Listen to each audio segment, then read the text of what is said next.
Hi guys, welcome back to my channel. কেমন আছেন? আশা করি সবাই অনেক অনেক ভালো আছেন এবং সুস্থ আছেন। আবারও নতুন একটি ভিডিও নিয়ে আপনাদের মাঝে চলে আসছি।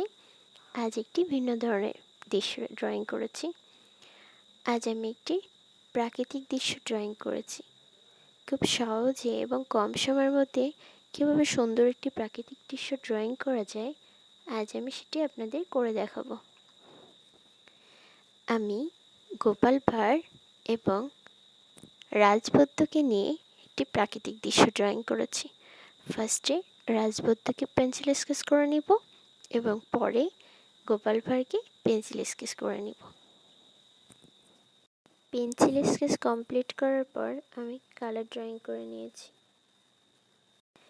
স্টেপ বাই স্টেপ ফলো করলে আপনারাও খুব সহজে এবং কম সময়ের মধ্যে এটি ড্রয়িং করতে পারবেন। গোপাল ভাঁড় এবং রাজবৈদ্য দুজনই একে অপরের সঙ্গে কথা বলছে, রাস্তা দিয়ে হেঁটে যাচ্ছে রাজামশাইয়ের কাছে। রাস্তার সাইডে আমি দুটি তাল গাছ ড্রয়িং করে নিয়েছি এবং দূরের গ্রাম লাস্টে আমি আকাশ ড্রয়িং করে নিয়েছি। ভিডিওটি না টেনে পুরোপুরি দেখবেন এবং আমার ভিডিওটি যদি ভালো লেগে থাকে অবশ্যই লাইক, কমেন্ট, শেয়ার করবেন এবং সাবস্ক্রাইব করতে ভুলবেন না।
আবারও দেখা হবে নতুন একটি ভিডিও নিয়ে।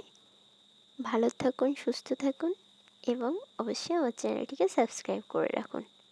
সাবস্ক্রাইব করলে সবার আগেই আমার ভিডিওটি আপনারা দেখতে পাবেন। Thank you.